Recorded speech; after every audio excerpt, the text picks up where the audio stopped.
Jadi tidak ada yang mampu jago-jago silat melawan malaikat maut. Itu akan datang kepada kita.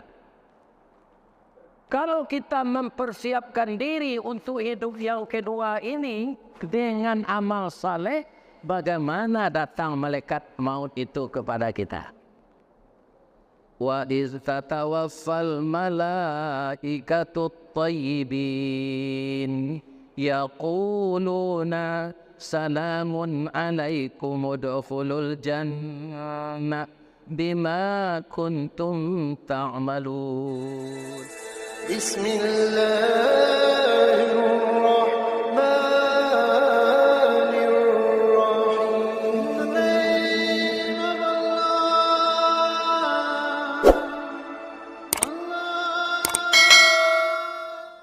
A'udzu billahi minasy syaithanir rajim. Bismillahirrahmanirrahim. Hamdan wa syukran lillah.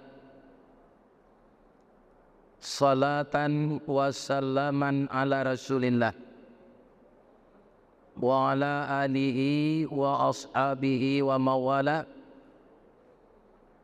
Allahumma salli ala Sayyidina Muhammadin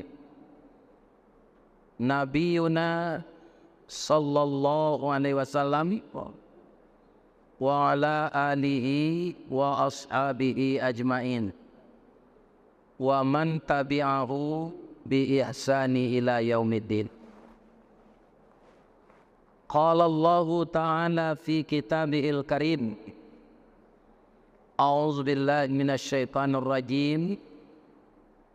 Wa mal hayatud dunya illa la'ibun wa lahbun walad darul akhirah khairun lil ladzina yattaqun afala ta'qilun. Wa qala aidan wasiqal ladzina taqaw rabbahum ilal jannati zumara hatta idza ja'uha wa futihat abwabuha wa qala lahum khazanatuha salamun alaikum tibtum fadkhuluha khalidin wa qalu alhamdulillahi alladzi sadaqana wa'dah wa awrasanal arda natabawwa'u minal jannati aitsu nasya fa ni'ma ajrul 'amilin. Sadaqallahul azim. Yang kita muliakan Bapak Ketua Dewan Kemakmuran Masjid Asy-Syakirin Komplek Pertokoan Tamrin City. Semoga semua kita yang hadir ini dengan beristighfar Allah memberikan keampunan kepada kita. Dengan niat yang tulus bahwa kita hidup di dunia ini untuk mengabdi, mudah-mudahan pengabdian kita kepada Allah diterima di sisinya untuk persiapan hidup yang kedua. Sebagaimana yang telah ditulis di spanduk menuju kehidupan yang kedua. Setelah itu kita bermohon kepada Allah. Kita tidak tahu berapa umur dunia ini lagi dan kapan kita ini akan berakhir. Kiamat segera untuk kita masing-masing. Berapa isi dompet kita sisanya, kita itu akan tahu semua. Tapi kita tidak akan pernah tahu berapa sisa usia kita. Kita yang sedang duduk tawaduk bersyukur menikmati segala yang diberikan Allah, dalam rangka kita bersilaturahmi, mengisi sedikit waktu sesudah salat untuk mengingatkan. Karena kita manusia ini pelupa, maka diingatkan. Yang diingatkan bahwa kehidupan kita di dunia ini hanya sementara. Saya sebutkan dengan bahasa Minang, nanti saya terjemahkan. Karena tidak semuanya kita yang hadir ini komunitas orang Minang. Pertanyaan saya sapa jamaah dulu. Adakah bapak-bapak yang hadir ini sehat semua? Alhamdulillah. Berapapun sehatnya, nanti kita akan meninggal dunia semuanya. Kalau kita meninggal, lah singkik pandang ke dunia, panjang pandang ke akhirat. Coba panuk gantang balanjuang, angok babaliat kenan punyo. Ditabang batuang katurak, diambil ke sambang dadiat. Labihnya ke kayu tundo, malang tak bisa ke ditulak, muju hendak dapat kari raya, kaba pisah badan jonyao. Nan orang Minang kali mengerti itu. Kalau indah anak orang Minang itu. Apa artinya dalam bahasa Indonesia ini, Pak? Ya kan? Bahwa semua kita ini kalau ajal itu telah sampai, ya kan? Itu diberitahu di masjid. Kalau di Minangkabau ada tabu namanya, ada juga orang mengistilahkan beduk. Jadi begitu ada orang meninggal, maka dipukul beduk itu 3 kali. Maka masyarakat di kampung sudah tahu siapa meninggal dunia ini. Setelah kita meninggal dunia, usia kita telah sampai. Maka tubuh kita berasal dari tanah. Maka dikembalikan ke dalam tanah. Itulah yang disebut menguburkan. Di kubur itu kita terbaring sendiri. Ada papan yang membatasi. Kalau tanahnya liat, keras, itu papannya dirusuk gitu. Tapi kalau tanah itu suka berderai, dibuat seperti kotak. Kita di bawah itu. Istri yang cantik pulang. Suami yang ganteng pulang. Mobil Alphard yang membawa orang pergi ke kuburan pulang. Pada saat itu kuburan ditimbun dengan tanah, kemudian dikasih tanda bahwa di sini ada kuburan. Paling-paling orang semuanya membacakan doa, Allahumma ighfir lahu warhamhu wa'afihi wa'fu anhu. Kemudian orang pulang lagi. Itu kira-kira bahasa Minang yang saya baca tadi. Jadi kalau sudah begitu, bagaimana? Kita sudah menempuh hidup untuk masa yang kedua, tapi belum di mahsyar. Jadi periodenya periode pertama kubur, belum di mahsyar. Di dalam kubur itu Bapak, biar kafir, biar musyrik, biar munafik, biar Islam, tidak lepas dari pertanyaan. Tapi sebelum saya berikan ungkapan ini, kemarin saya ngaji ke Duri, Pak. Tapi kaki saya tidak tertusuk tiba di sana. Alhamdulillah, durinya tidak tajam. Jadi orang yang jemput saya ke Padang, itu dia pakai mobil Pajero. Diputarnya lah kaset Buya Hamka, yang sekarang sudah dimasukkan ke YouTube, tapi gambarnya tidak hidup. Foto Buya Hamka dan suaranya.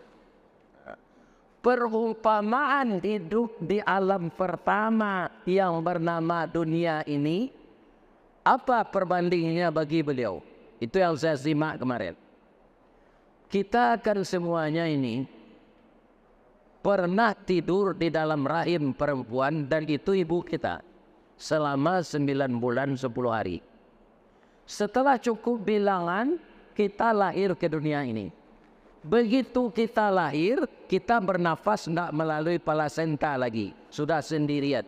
Kita keluar menangis. Kita hirup nafas melalui paru-paru dan kita embuskan.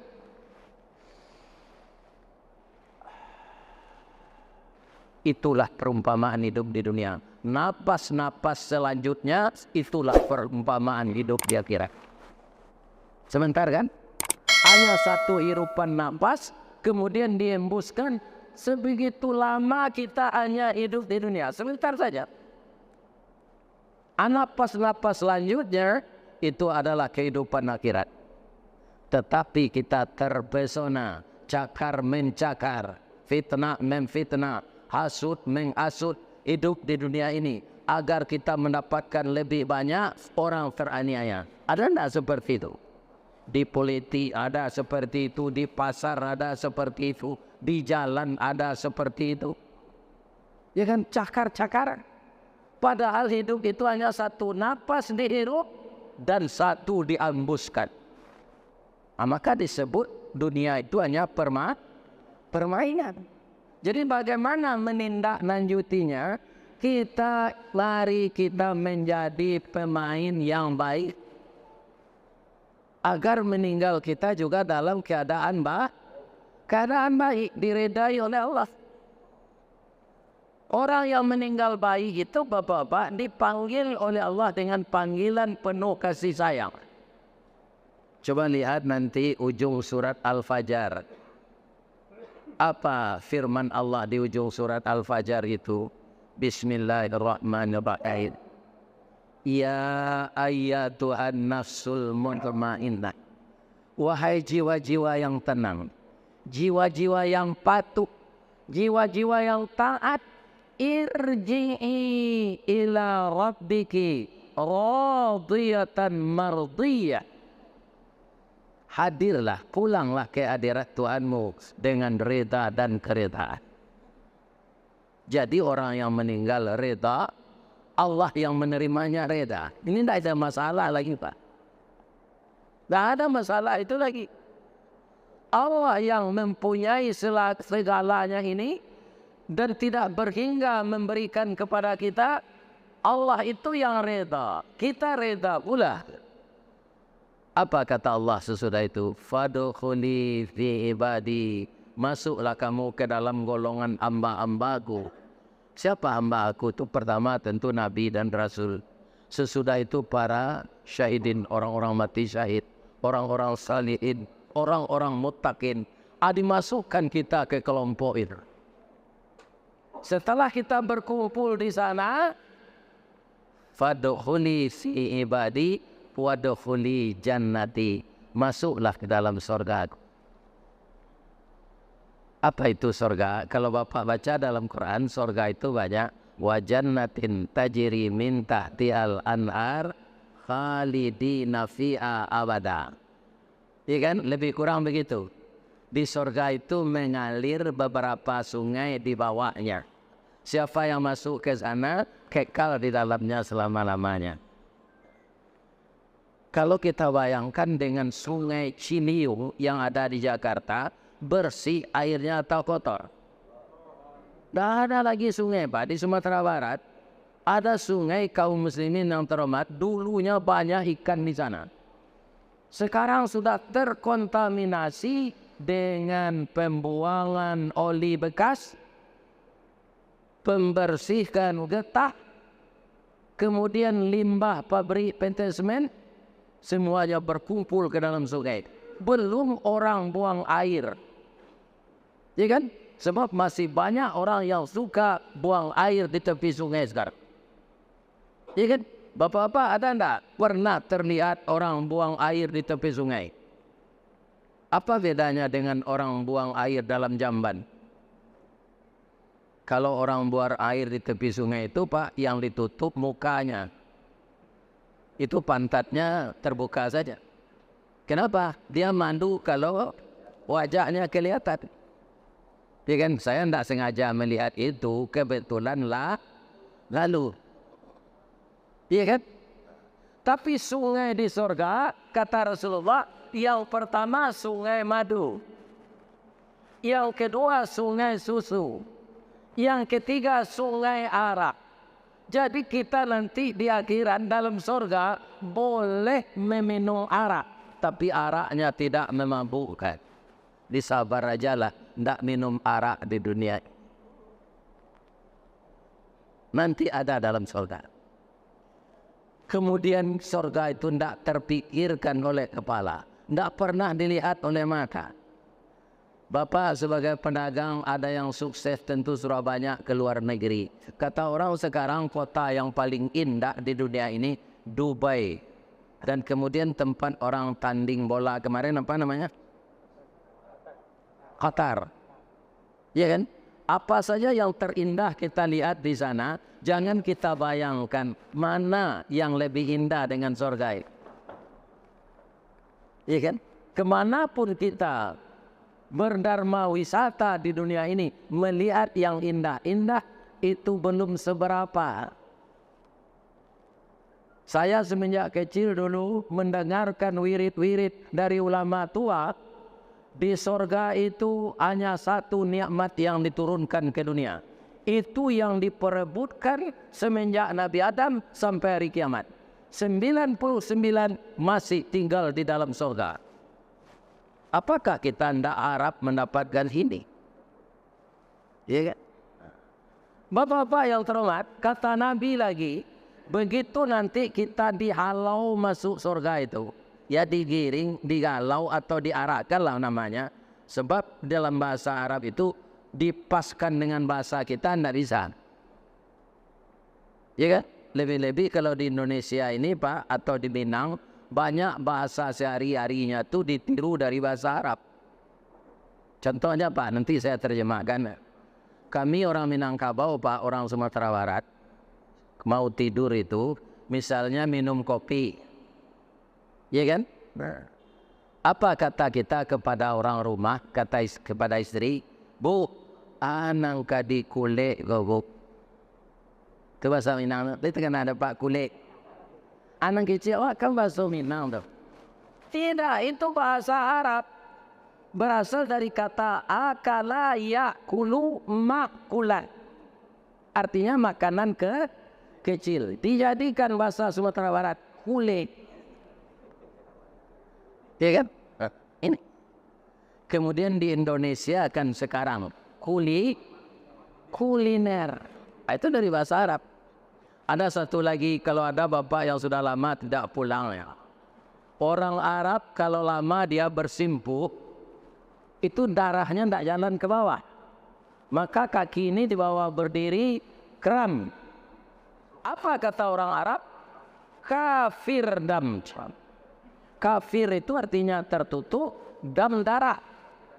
Hanya pindah sedurang ke tinggi ke basoinya. Bama ko tengka kakinya kafir dan lain. Kan? Itu dari bahasa Arab.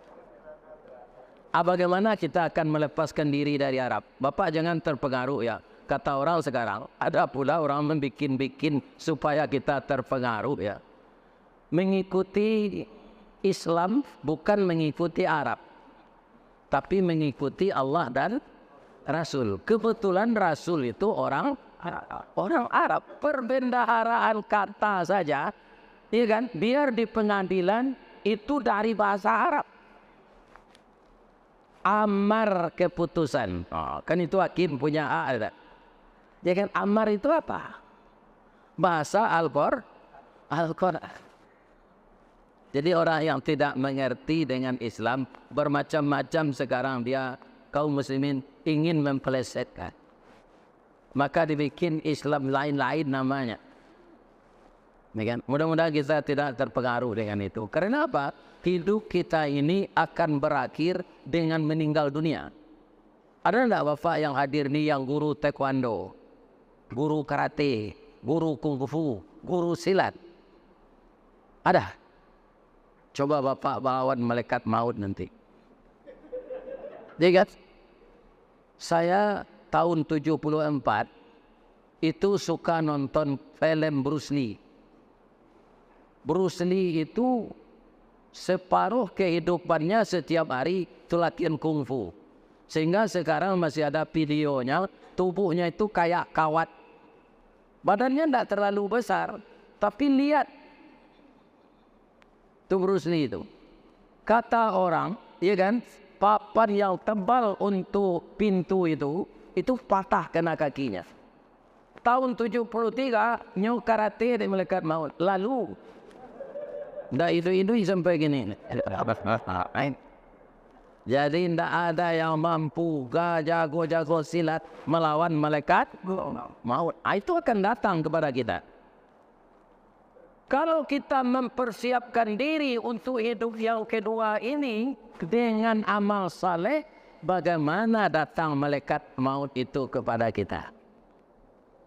Wa iz tatawaffal malaikatu tayyibin yaquluna salamun alaikum udkhulul jannah bima kuntum ta'malun.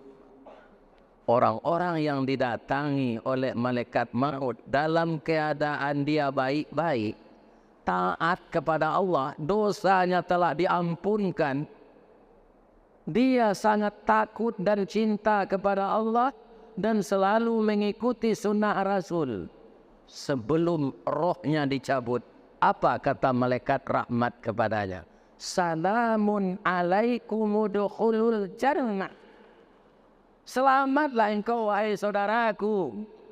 Engkau setelah ini akan masuk surga. Kira-kira cemas orang yang akan mati itu atau gembira hatinya? Gembira. Dia kan?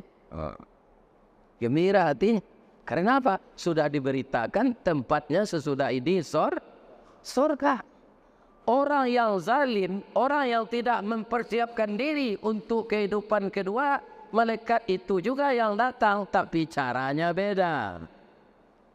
Walau tara iziz zalimuna fi ghamaratil maut wal malaikatu basitu aydihim asriju anfusakum al yawma tujzauna azabal uni bima kuntum taquluna 'ala Allahi ghairal haqq wa kuntum an ayati tastakbirun.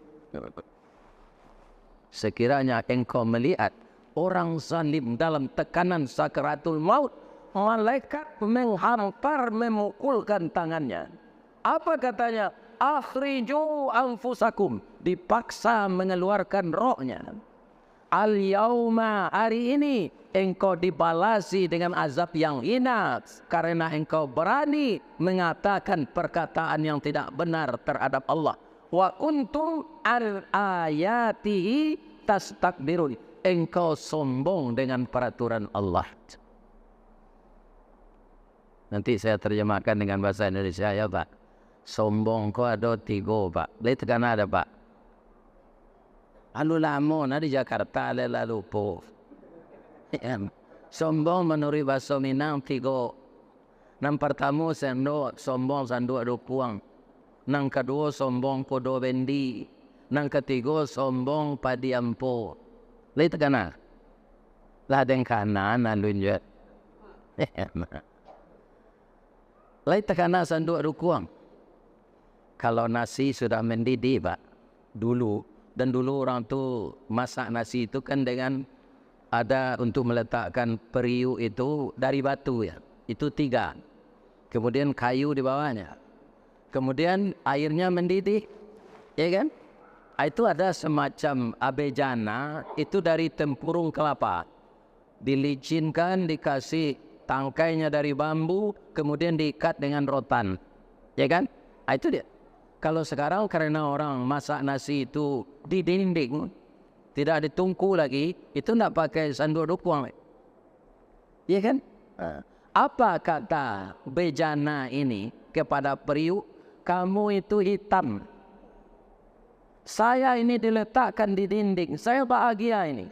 Tidak sadar bejana yang bernama sanduk itu bahwa dia merenangi air panas 3 kali sehari. Lama-lama bagaimana? Tangkainya lapuk, tempurung ini pecah, tali pengikat putus. Saat seperti itu kita dibuang ke sungai, kita dibuang ke tong sampah. Tidak berguna lagi. Apa itulah kalau kita itu sombong. Yang kedua ada sombong kudo bendi. Di Jakarta aku bendi kudo itu apa namanya? Delman. Coba Bapak perhatikan, mana yang payah antara kusir dengan kuda? Yang menanggung beban berat karena penumpang itu kuda. kusir di atas saja di depan. Sudah panjang kuda itu berjalan membawa penumpang. Kalau lambat larinya dipukul. Kalau cepat berbusa air liurnya. Sudah 2 kali kusir itu makan nasi uduk, yang kuda tidak ada dikasih. Do, sambadang do, anda do. Nandapi sagu bercencang. Ada aren pak, itu dicencang. Itulah makananku. Kuda kusir makan enak. Ya kan? Gitu.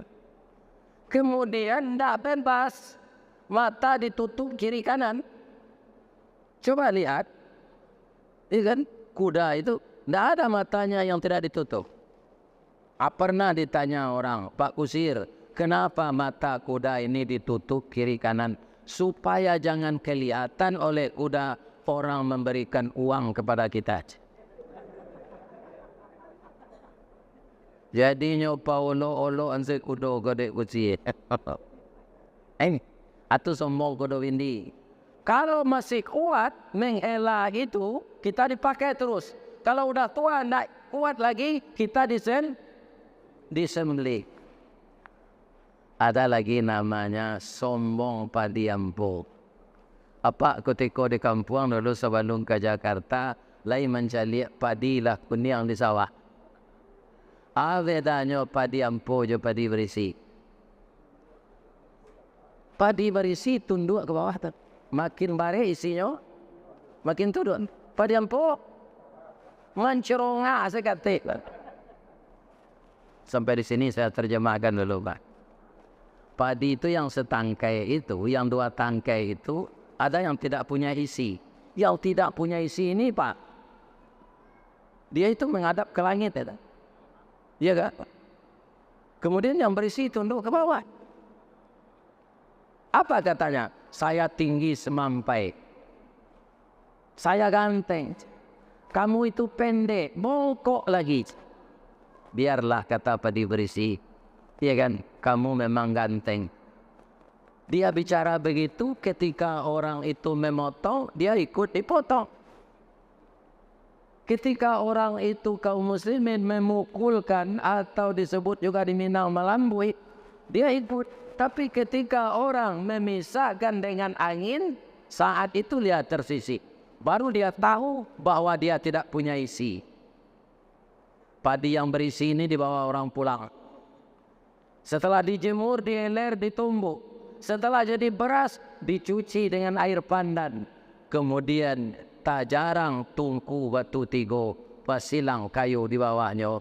Di sini Nabi mengkuidui. Lah kambang bunga limau nasi tadi, nyoba jom bismillah ada orang. Bismillahirrahmanirrahim. Artinya Pak, padi yang berisi tadi nasibnya baik. Dimasak sebaik-baiknya. Kemudian sebelum masuk mulut, dibaca oleh orang bismillahirrahmanirrahim. Tapi padi ampo tadi Pak, bau jan bapane saja dia tengah sawah. Dia orang ko ke baparaan timun, iya kan? Nyoba kalah padi ampo ko sama jejarami. Saat kane kakak tu lain nyoba pantun. Lai dapat pantunnya. Biarlah dan tunjuk. Lafeh nanari pasa baso, anda menjalang simpang canduang, kakida ke pandakian. Malang mana jadi padi ampo, niat nak samo masuk karuang, di sisi angin di tempiat. Beginilah orang yang tidak memikirkan hidup di alam yang kedua, dia tak obaknya seperti padi yang tidak berisi tadi. Nanti akan dibakar oleh Allah di dalam neraka. Ya. Jadi tidak ada gunanya kita sombong. Karena sombong itu dimulai di dunia ini oleh iblis. Setelah itu ditiru oleh Qabil. Setelah itu banyak yang meniru sampai sekarang. Setiap yang dimulai dengan sombong, Allah akan benci kepadanya.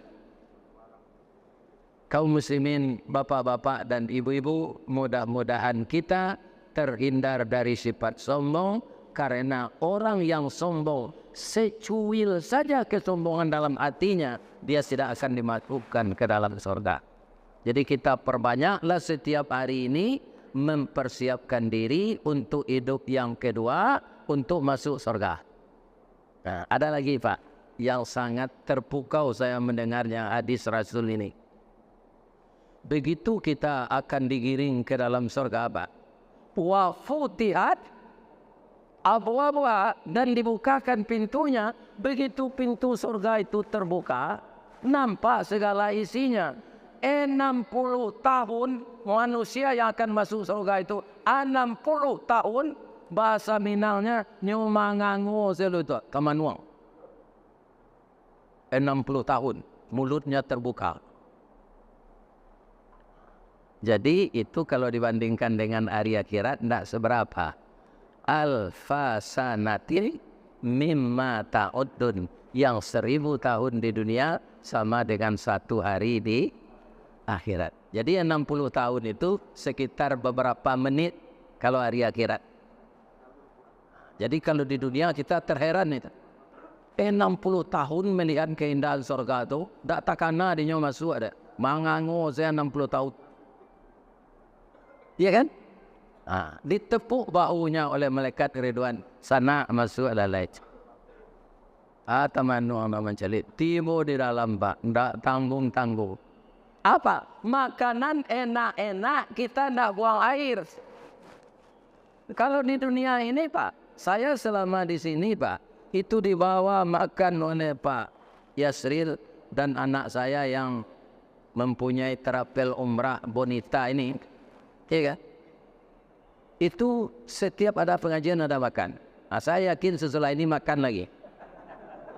Iya kan?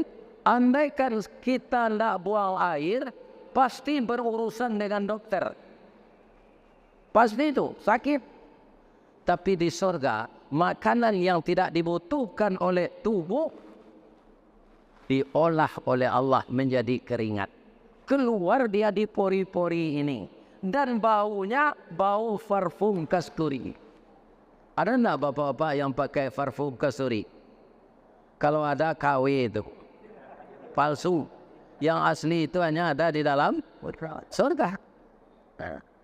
Di dunia boleh enggak laki-laki pakai emas? Tidak boleh. Tapi di surga boleh. Kenapa enggak boleh di dunia ini kita pakai emas? Berapa halusnya cincin itu Pak? Itu pori apanya, molekulnya enggak hilang. Jadi kalau kita laki-laki memakai emas, masuk ke pori-pori molekulnya tadi, naik ke otak, kita cepat pikun. Saya yakin bapak-bapak tidak ingin pikun ini. Biarlah capek mati dari pikun. Capek itu bukan letih Pak. Nah ini. Biarlah kita disegerakan oleh Allah meninggal daripada pikun. Jadi laki-laki yang pakai emas itu akan cepat pikun. Ya kan? Kalau perempuan kenapa boleh Pak Ustaz? Dia haid. Setiap bulan dia haid. Maka melalui haid tadi molekul itu keluar lagi. Tapi kalau ada bapak-bapak yang haid pakailah emas. Ya kalau ada. Tapi saya yakin tidak akan pernah haid. Tidak akan pernah haid. Ya kan? Setelah itu apa kelebihan surga? Dunia ini fana Pak. Fana. Akan lenyap semuanya. Ini berapa indahnya bangunan toko ini, berapa kuatnya. Mungkin di dunia lain, di negara lain lebih kuat dari ini. Ya kan? Saya bapak-bapak sekali ke sini diundang oleh komunitas orang Sumatera Barat ini. Ya kan? Pertama Masjid Fatailah di atas toko Blok B. Di sini Asyakirin di atas Tamrin City. Tadi di Pasar Cifunir juga di atas pertokoan masjidnya. Inilah keuntungannya bapak-bapak.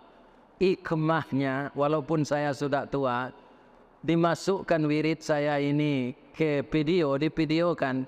Ternyata mendengar bahasa saya, orang Minang ini juga banyak rindu ke bahasanya walaupun dia di Jakarta. Kita ya puji lah Ustaz kelera tu. Alhamdulillah. Sampai jumpa kembali. Walaupun lah 71 tahun. Apa doa Zambo sehat ya? Banyak lah orang Minang nama undang Pak. Belum saya kabulkan. Ya kan? Tapi ada yang telah janji. Sekarang saya banyak putar kepala saja tiba di Padang. Besok tiba di Padang terus ke Rokan Hulu. Sesudah itu ke Tembilahan. Ya kan?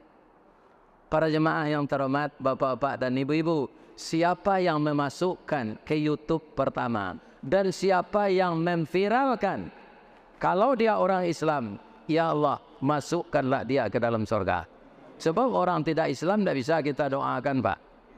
Tidak bisa. Ya kan?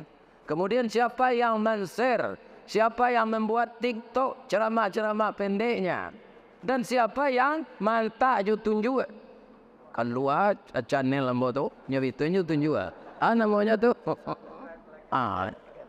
mudah-mudahan masuk surga semua. Itulah pertemuan silaturahmi kita di Masjid Asy-Syakirin.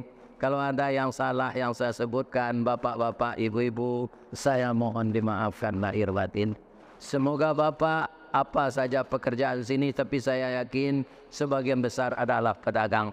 Mudah-mudahan labonya lipik takulai. Nak buah daan marunduk, nak air pincuran tadi, nak cincin subang labu liat, pucuk dicinta ulam tibo, semua dikali ayah datang, bini bacar dicari bini dapet. Mudah-mudahan untungnya, labanya berlipat ganda, tapi jangan lupa membagi untuk jalan Allah. Amin ya rabbal alamin. Asyhadu an la ilaha illa anta astaghfiruka wa atubu ilaik. Billahi taufiq wal hidayah. Wassalamualaikum warahmatullahi wabarakatuh.